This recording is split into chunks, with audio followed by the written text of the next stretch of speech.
Peanut বার খেতে কেমন লাগে আপনাদের কাছে বলেন তো? আমার কাছে তো অনেক, অনেক মজা লাগে। তো এইটাকে আমাদের এখানে বলা হয় বাদামের কটকটি, আবার বলা হয় বাদাম টানা। তো আজকে আমি বাদাম আর সাদা তিলের সংমিশ্রণে এই বারটা তৈরি করেছি। আলহামদুলিল্লাহ খেতে অসাধারণ, অসাধারণ হয়েছে। আর এতটা ক্রিস্পি হয়েছে, তো চলুন ঝটপট এই মজার বারটা তৈরি করা যাক। আসসালামু আলাইকুম, কেমন আছেন সবাই? তো পিনাট বার তৈরির জন্য প্রথমেই আমি পিনাটটা ভেজে নেব। এজন্য একটি হাঁড়িতে আমি সামান্য একটু সয়াবিন তেল দিয়ে এই পিনাটগুলো বা এই চীনা বাদামগুলো কিছুক্ষণের জন্য ভেজে নিচ্ছি। তো দেখতেই পাচ্ছেন কালারটা চেঞ্জ হয়ে এসেছে, ভাজা হয়ে গেছে। এখন এটা নামিয়ে ঠান্ডা করে দিচ্ছি।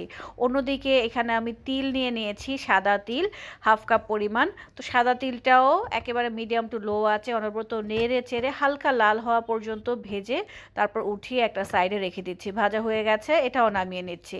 তো দেখতেই পাচ্ছেন একে একে আমি বাদাম আর সাদা তিলটা খুব ভালোভাবে ভেজে নামিয়ে নিয়েছি। তো বাদাম আমি 1 কাপ পরিমাণ নিয়ে নিয়েছিলাম আর তিল নিয়ে নিয়েছি 1/2 কাপ পরিমাণ।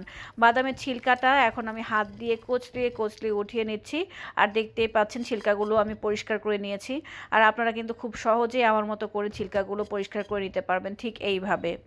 তো বাদামের ছিলকাটা পরিষ্কার করে একটা সাইডে রেখে দিচ্ছি। এদিকে আমাদের ক্যারামেল তৈরি করে নেব। এজন্য আরেকটা ফ্রাইং প্যানে আমি দিয়ে দিচ্ছি 1.5 কাপ পরিমাণ চিনি।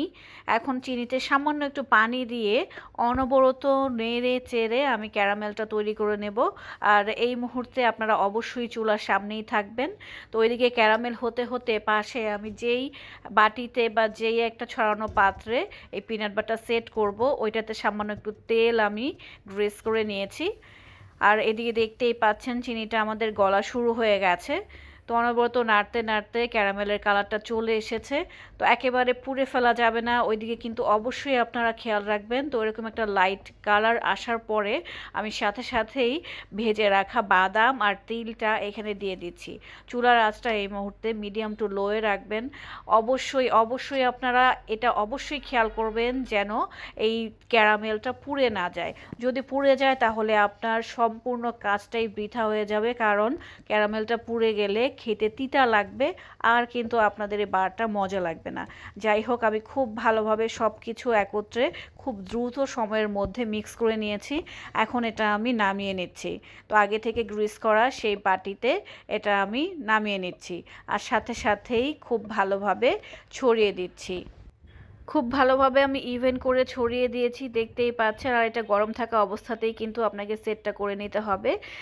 এখন এটা আমি ঠান্ডা হওয়ার জন্য একটা সাইডে রেখে দিচ্ছি।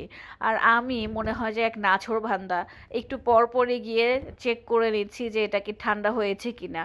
তো যখনই হালকা একটু জমা শুরু করবে সেই মুহূর্তে একটা কাটার দিয়ে এটা আমি শেপটা দিয়ে দিচ্ছি, কারণ পুরোপুরি যদি জমে যায় সেই মুহূর্তে কিন্তু আপনার এটা সুন্দরভাবে একটা শেপ দেওয়া খুব কষ্টকর হয়ে যাবে।